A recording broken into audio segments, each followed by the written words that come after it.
இருப்பீங்க.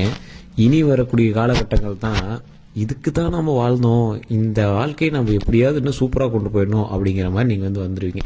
ஸோ கடகராசி அப்படின்னாவே கஷ்டங்களை அனுபவித்த ராசி கடகம். அதாவது இந்த கடகத்தினுடைய ஒரு அற்புதமான ஒரு விஷயம் என்ன தெரியுமா, எவ்வளோ கஷ்டங்களை தாண்டினீங்க அப்படின்னாலும் அந்த இடத்துல நீங்கள் கண்ணீர் விட்டு ரொம்ப ஃபீல் பண்ணியிருப்பீங்க, தவிர வாழ்க்கை விட்டு வெளியே போயிருக்க மாட்டீங்க. அதாவது வேறு எதுவும் தாட்லாம் வந்திருக்காது. குறிப்பிட்ட டைமில் நீங்கள் ரொம்ப வெறுத்திருப்பீங்க வாழ்க்கையவே. குடும்பத்தில் இருந்து ஒரு சப்போர்ட் கிடைச்சிருக்காது, ரொம்ப நீங்கள் டவுன்ஃபாலாக ஃபீல் பண்ணியிருப்பீங்க, பண விஷயங்கள்ல ரொம்ப டவுனாக இருந்திருப்பீங்க. ஆனால் இனி வரக்கூடிய காலகட்டங்கள் பண விஷயத்துலேயும் அருமையாக இருக்கும், குடும்ப ரீதியான விஷயத்துலையும் அருமையாக இருக்கும். தற்போதைய காலகட்டத்தில் நீங்கள் வீடு சரி பண்ணக்கூடிய ஒரு காலகட்டத்தில் இருப்பீங்க, நிலம் வாங்கக்கூடிய ஒரு காலகட்டத்தில் இருப்பீங்க, வண்டி வாகனம் வாங்கக்கூடிய ஒரு காலகட்டத்தில் இருப்பீங்க. சரி, இந்த தடவை உங்களுக்கு நீங்கள் எதிர்பார்த்த சில விஷயங்கள், எதிர்பாராத சில நன்மைகள், ரொம்பவும் ஆச்சரியப்படக்கூடிய சில அதிர்ஷ்டங்கள் நடக்கக்கூடிய ஒரு அற்புதமான காலகட்டம் சார் கடகராசியை பொறுத்த வரைக்கும் முதன்மையாக நீங்கள் செய்யக்கூடிய விஷயம், இந்த இடத்துல நீங்கள் கவனமாக இருக்கக்கூடிய விஷயம், எதில் நீங்கள் எச்சரிக்கையாக இருக்கணும் அப்படிங்கிற விஷயம், இது மூணுமே நான் சொல்கிறேன். ஸோ தயவு செய்து வீடியோ ஸ்கிப் பண்ணாமல் பாருங்கள், நம்ம சேனலை ஃபாலோ பண்ணிட்டு பாருங்கள், சப்ஸ்கிரைப் பண்ணிட்டு பாருங்கள். அதே மாதிரி நிறைய பேர் ஜோதிடம் பார்க்கணும்னு ஆசைப்படுறீங்க, கீழே டிஸ்கிரிப்ஷனில் நம்பர் கொடுத்துருக்கேன். ஃபேஸ்புக்கில் பார்த்துருக்கீங்கன்னா ஸ்க்ரீன்லேயே நம்பர் இருக்குது. நீங்கள் ஃபோன் பண்ணிங்க அப்படின்னா கொஞ்சம் பிஸின்னு வருது, இல்லை வெயிட்டிங்கில் வருது அப்படின்னா கொஞ்சம் தயவு செய்து வெயிட் பண்ணி நீங்கள் பண்ணுங்கள். ஏன்னா கிட்டத்தட்ட 4 லாங்குவேஜில் ஜோதிடம் பார்க்கக்கூடியவர். ஸோ அதனால் கொஞ்சம் பிஸியாக இருப்பாங்க, கொஞ்சம் பொறுமையாக நீங்கள் ஹேண்டில் பண்ணிங்க அப்படின்னா, ஏன்னா இது நமக்கு நல்லது நடக்கக்கூடிய விஷயம் சார். எல்லா ஜோதியும் எங்கே சார் பண்ணி சொல்கிறாங்க அப்படின்னா, நீங்கள் ஒரு டைம் டெஸ்ட் பண்ணி பாருங்கள். ஏன்னா 6 பிரபலமான ஆக்டர்ஸ் ஜோதிடம் பார்த்துருக்கீங்க, 6 பேருக்கு. இப்போ இருக்கிறது பிரபலமான ரொம்ப டாப் மோஸ்ட் ஆக்டர்ஸுமோ ஏதோ ஒன்று கேரக்டர்ஸ் அந்த மாதிரிலாம் இல்லை, டாப் மோஸ்ட் கேரக்டர்ஸுக்கு கிட்டத்தட்ட 6 பேருக்கு ஜோதிடம் பார்த்துட்ருக்காரு. அது மட்டும் இல்லாமல் பொலிட்டீஷியன்ஸுக்கு செப்பரேட்டாக ஜோதிடம் பார்த்துருக்காரு. எது பண்ணோம் அப்படின்னாலும் நீங்கள் கேட்டு தான் பண்ணுவாங்க. தற்போதைய நிலைமையில் சில முக்கியமான கூட்டணிக்கையில் இருக்கக்கூடிய ஒரு கட்சிகளுக்கே ஜோதிடம் பார்க்கக்கூடிய அளவுக்கு ஒரு மிகப்பெரிய ஒரு ஆளுமை திறன் கொண்டவர். அந்த அளவுக்கு ஜோதிட சிகாமணி அப்படின்னு சொல்லலாம். கிட்டத்தட்ட 200க்கும் மேற்பட்ட ஜோதிடர்களுக்கு ஆசான். அவரோட நம்பர் தான் நான் கொடுத்துருக்கேன். ஜஸ்ட் நீங்கள் ஃபோன் பண்ணி நீங்கள் உங்கள் ப்ராப்ளம் சொல்லி சால்வ் பண்ணிக்கலாம். இது முன்னாடி நடந்தது ஃபஸ்ட்டு கன்ஃபார்ம் பண்ணிக்கோங்க. இந்த ஜாதகத்தை வச்சு இது முன்னாடி நடந்தது சொல்லுங்கள், அப்போ தான் உங்கள்கிட்ட பார்ப்போம்னு சொல்லுங்கள். பாருங்க, அசால்ட்டாக அக்குவே ராணி வர கிளியராக சொல்லிடுவார். ஸோ அந்தளவுக்கு ஒரு பிரபலமான ஜோதிடர் நம்பர் தான் கொடுத்துருக்கேன். அதே மாதிரி இந்த கடகராசி பற்றி நம்ம சொல்லிடலாம். கடகராசிக்காரர்கள் ஒரு அற்புதமான காலகட்டத்தில் இருக்கீங்க. இந்த காலகட்டம்லாம் உங்களுக்கு கிடைக்காத ஒரு விஷயம், ரொம்ப நாளாக ஆசைப்பட்டது, ரொம்ப நாளாக எதிர்பார்த்தது சார். இந்த கடகராசிக்காரர்கள் போன வருடம் வரைக்கும், போன வருடம்ல 6 மாதத்துக்கு முன்னாடி வரைக்குமே ஏன்டா வாழ்றோம்னு நீங்கள் நினச்சிருப்பீங்க. உங்களோட லைஃப்பில் நீங்கள் பட்ட கஷ்டங்கள்லாம் நீங்கள் திருப்பி பார்க்கறதுக்கு விரும்ப மாட்டீங்க. உடல் ரீதியான விஷயங்கள்ல, மன ரீதியான விஷயங்கள், ஹாஸ்பிட்டல் ரீதியான விஷயங்கள், நிறைய விஷயத்தில் நீங்கள் கஷ்டப்பட்டவங்க. ஆனால் இனி வரக்கூடிய காலகட்டத்தில் சந்தோஷமான காலகட்டங்களாக மாறுது. கடவுளினுடைய அருளால், உங்களுடைய குலதெய்வத்தினுடைய ஆசையினால், உங்களுடைய முன்னோர்களினுடைய பிரச்சனையிலேருந்து நீங்கள் வெளிவரீங்க. ஆனால் இந்த கடகராசியை பொறுத்த வரைக்கும் நீங்கள் ஜாதகத்தை போய் பார்த்தாலும் சரி, எங்கே போய் நீங்கள் சாமி கேட்டீங்க அப்படின்னாலும் சரி, உங்களோட முன்னோர்களை வச்சே சொல்லுவாங்க. உங்களுடைய முன்னோர்கள் பண்ணது, அது பண்ணது, இது பண்ணது நிறைய சொல்லுவாங்க. அது எல்லாம் சொல்கிறாங்களே தவிர அதுக்கான வழிமுறை யாரும் சொல்ல மாட்டாங்க, அதுவும் தப்பிக்கிறதுக்கான வழிமுறை யாரும் சொல்ல மாட்டாங்க. ஏன்னா அது உங்களுக்கு இல்லை, விதியின்படி உங்களுக்கு அது கிடையாது. முன்னோர்களுடைய சாபப்பட்ட ராசிகள் கடகராசி. இது இப்போ நான் உங்களை பார்க்க கிடையாது, கடகராசியில் இருக்கிற அத்தனை பேருக்குமே காமனாக சொல்கிறேன். அப்படின்னா முன்னோர்களுடைய ப்ராப்ளம் காமனாகவே இருக்குதுங்க இந்த கடகராசி. அது கடகராசியில் பிறந்தீங்க அப்படின்னாவே உங்களுக்கு முன்னோர்களுடைய இது இருக்குது அப்படின்னு தான் அர்த்தமே தவிர தனிப்படியாக அது இதுலாம் எதுவுமே கிடையாது. அதே போல் இந்த ராசிக்காரர்களுக்கு இன்னொரு விஷயத்தை நீங்கள் நல்லா புரிஞ்சிக்காங்க. ஜாதகத்தை பார்த்து நீங்கள் அடுத்து தப்பிக்கிறதுக்கான விஷயத்த தான் சொல்லணுமே தவிர, ஜாதகத்தை பார்த்து உங்களோட ப்ராப்ளத்துக்கான சொல்யூஷனை அப்பயே கிளியர்லாம் பண்ண முடியாது. அதை நான் தெளிவாக சொல்கிறேன். இப்போ நீங்கள் ஃபோன் பண்ணி ஜோதிடர்கிட்ட கேட்டீங்க அப்படின்னாலும் இதிலேருந்து தப்பிப்பதற்கு உங்களுக்கான செயல்கள் என்னவோ அதை சொல்லுவாங்க. நீங்கள் அங்கேருந்தே வீட்டிலேருந்தே பண்ணி நீங்கள் தப்பிச்சிக்கலாம். அதாவது உங்களுக்கு ஒரு பெரிய கண்டங்கள் இருக்குது அப்படின்னா அந்த கண்டத்துலேருந்து தப்பிச்சிக்கலாம் நம்ம. ஸோ அது பண்ண முடியுமே தவிர அந்த இன்சிடென்ட்டே நடக்காத மாதிரிலாம் உங்களை மாற்ற முடியாது. ஒரு எக்ஸாம்பிளுக்கு நான் சொல்கிறேன், ஒருத்தருக்கு ஜெயிலுக்கு போகணும் அப்படிங்கிற மாதிரி இருந்தது. அந்த காலகட்டம் ரொம்ப பீக்கில் இருந்தது. வேறு வழியே இல்லாமல் அங்கே போய் ஒரு 10 நாள் தங்கியிருந்தார். பக்கத்து ரூமில், அங்கே ஜெயிலிருந்து பக்கத்தில் ஒரு ரூம் எடுத்து 10 நாள் போய் தங்கியிருந்தார். அது முடிந்து 8 நாள் கூட ஆகலை, அது 2 நாளில் வெளியே வந்தார்.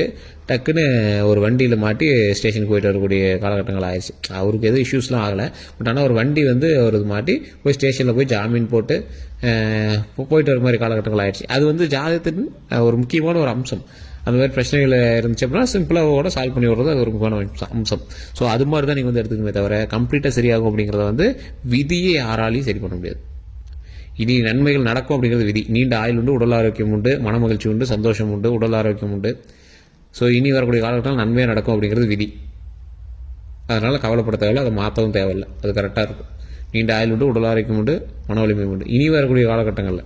ஸோ நிறைய பேர் எதிர்பார்த்தது தானே, இனி வரக்கூடிய காலகட்டத்தில் நீண்ட ஆயுள் உண்டு, மனமகிழ்ச்சி உண்டு, சந்தோஷம் உண்டு, உடல் ஆரோக்கியம் உண்டு, செல்வ செழிப்போடு வாழுவதற்கு அற்புதமான காலகட்டமாகவும் இந்த காலங்கள் அமைந்திருக்கு. ஸோ அதனால் அந்த காலகட்டத்தை நம்ம எப்படி பயன்படுத்திக்கிறோம் அப்படிங்கிறது தான் ஒரு முக்கியமான விஷயம். ஸோ இந்த காலகட்டத்தில் எதெல்லாம் பெஸ்ட்டு, எதெல்லாம் நன்மை, எதெல்லாம் நடக்க இருக்குது அப்படின்னு கேட்டிங்கன்னா, பாயிண்ட் 1, வீடு கட்டுவீங்க, வீடு ஆல்ட்ரேஷனாக பண்ணுவீங்க. அதன் மூலமாக சில நன்பெயர்களை வந்து வாங்குவீங்க. சார் வீடு கட்டிடுங்க சார், அப்படி பண்ணிங்க சார், அப்படி பண்ணி சார், ஏதோ ஒரு நல்ல பெயர் வந்து கிடைக்கும். அதே போல் அடுத்தது வண்டி வாகனங்கள் வாங்கக்கூடிய ஒரு அற்புதமான காலகட்டம். ஒரு வண்டி வாங்குவீங்க, செகண்ட் ஹேண்ட்லேயாவது ஒரு கார் வாங்குவீங்க. அதாவது இப்போ வீடு கட்டணும்னு சொன்னேன், புதுசாக வீடு கட்டிங்களா அப்படின்னு கேட்டால் வீட்டில் ஒரு ரூமாவது கட்டிங்க, இல்லை ஒரு ஆல்ட்ராவது பண்ணுவீங்க. வண்டி வாகனங்கள் வாங்குறீங்க, புது கார் போய் டெலிவரி எடுப்பீங்களான்னு கேட்டால் செகண்ட் ஹேண்ட்லேயாவது ஒரு கார் வாங்குவீங்க. இந்த மாதிரி தான் வந்து நடக்கும்.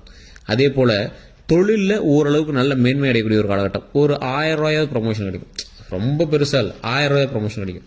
பழச கம்பேர் பண்ணும்போது ஓரளவுக்கு வருமானம் வரக்கூடிய ஒரு காலகட்டம், ஓரளவுக்கு வருமானம் வரும். ஸோ இந்த மாதிரி விஷயங்கள் வந்து நடந்துகிட்டே இருக்குது. ஸோ இதில் நீங்கள் யோசிக்கணும். அதே போல் இந்த ராசிக்காரர்கள் தொழில் ரீதியான விஷயத்தில் எந்த அளவுக்கு தான் முன்னேறினீங்க அப்படின்னாலும் உங்களுக்கு எதிரிகள் கூட்டம் அதிகம், கந்திஷ்டிகள் உங்களுக்கு அதிகம். எதிரிகளினுடைய கூட்டத்தினால உங்களுக்கு வந்து நிறைய ஆபத்துகள் இருக்கிற வாய்ப்புகள் இருக்குது. அந்த எதிரிகளினுடைய கூட்டத்திலேருந்து நீங்கள் வந்து கொஞ்சம் தப்பிக்கணும். ஸோ எதிரிகள்கிட்ட நீங்கள் தப்பிக்கணும் அப்படின்னா என்ன பண்ணணும், உங்களுடைய கந்திஷ்டிகளை நீங்கள் வந்து போக்கணும். கந்திஷ்டிகள் இருக்கிறவங்க தயவு செய்து கீழே இருக்கக்கூடிய நம்பருக்கு ஃபோன் பண்ணி அதில் எந்த பரிகாரம் சொல்கிறாங்களோ அதை வந்து நீங்கள் வீட்டிலேருந்தே பண்ணி தெரிஞ்சுவாங்க. ஏன்னா கந்திஷ்டியை பொறுத்த வரைக்கும் ஒவ்வொருவருக்கும் ஒவ்வொரு மாதிரியான கந்திஷ்டிகள் இருக்கும். அதை வந்து நீங்களாக தான் நிவர்த்தி பண்ணிக்கணும்.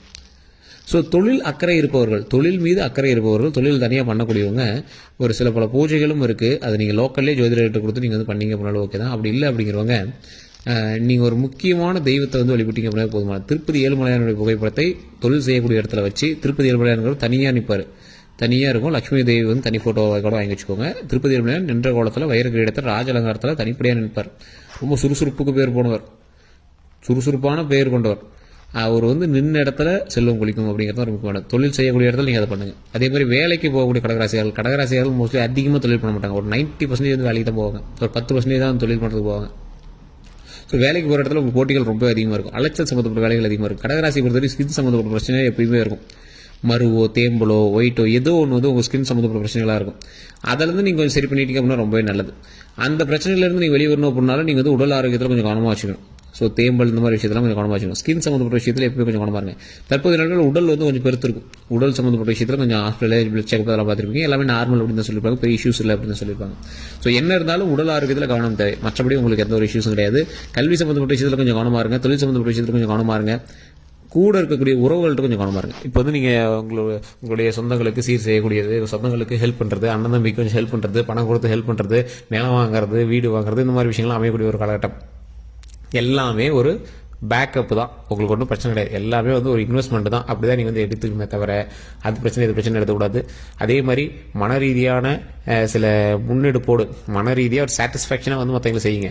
மற்றவங்களுக்கு ஒரு நன்மை செய்யணும் அப்படின்னாவே மன ரீதியாக சாட்டிஸ்ஃபைடாக செய்யணுமே தவிர மற்றபடி எந்த ஒரு இஷ்யூஸும் நம்ம வந்து இழுத்துக்கிட்டு அதை பெருசு பண்ணிட்டுலாம் பண்ணக்கூடாதுங்க. சார் நீங்கள் சொல்கிறது புரியலையே அப்படிங்கிறீங்க, நான் தெளிவாக சொல்கிறேன் கேட்டுக்காங்க. மன ரீதியான சாட்டிஸ்ஃபைனா நீங்கள் உங்கள் யாருக்காவது போய் ஒரு ஹெல்ப் பண்ணுறீங்க, அந்த ஹெல்ப் பண்ணிட்டு நீங்கள் வந்து சொல்லி கட்டிடுவீங்க. அப்படி இல்லை அப்படின்னா வார்த்தைகளை தான் விட்டுருவீங்க. அந்த வார்த்தையினால சில டென்ஷன் ஆகக்கூடிய காலகட்டங்கள் இருக்கிறதுனால அந்த வார்த்தையில் மட்டும் கொஞ்சம் கவனம் செலுத்துங்க. ரொம்பவே எச்சரிக்கையாக வார்த்தையை விடுங்க, அது ரொம்ப நல்லது. அந்த வார்த்தை விடும்போது கொஞ்சமாவது யோசிங்க. அச்சோ இந்த இடத்துல இப்படி வார்த்தை விட்டுருக்கூடாதோ, இந்த இடத்துல இப்படி வார்த்தையை பேசிட்டோமோ அப்படிங்கிறதெல்லாம் கொஞ்சம் தயவுசெய்து யோசிங்க. இந்த யோசிக்கக்கூடிய தருணத்திலேயே நீங்கள் வந்து சில ப்ராப்ளத்தை வந்து நீங்கள் சால்வ் பண்ண முடியும். ஸோ உங்களுடைய வார்த்தைகள் மட்டும்தான் உங்களுக்கான தேவையில்லாத ஒரு விஷயம், மற்றபடி ஒன்றும் ப்ராப்ளம் கிடையாது. திருமணமாகாமல் தவிர்க்கக்கூடிய கடகராசிக்காரர்களுக்கு மட்டும் கொஞ்ச நாள் வெயிட் பண்ணுற மாதிரி இருக்குது. அது உடனே செட் ஆகுமான்னு கேட்டால் கொஞ்ச நாள் வெயிட் பண்ணுற மாதிரி இருக்குது. வீடு கட்டுற யோகம் இருக்குது, தொழில் செய்கிற யோகம் இருக்குது, கார் வாங்குற யோகம் இருக்குது, கடனை சரி பண்ணக்கூடிய யோகம் இருக்குது, எல்லாமே இருக்குது. திருமணத்துக்கு மட்டும் கொஞ்சம் யோசிக்கணும். குழந்தை பாக்கியத்துக்கு கொஞ்சம் யோசிக்கணும். குழந்தை பாக்கியம் வந்து என்ன பண்ணீங்க அப்படின்னாலும் குலதெய்வத்துக்கு தான். குலதெய்வத்துக்கு போனால் தான் திருமணமும் குலதெய்வம். ஏன்னா இது ரெண்டுமே உங்களை எதை குறிக்குது, பூர்வஜன்ம புண்ணியத்தை குறிக்குது.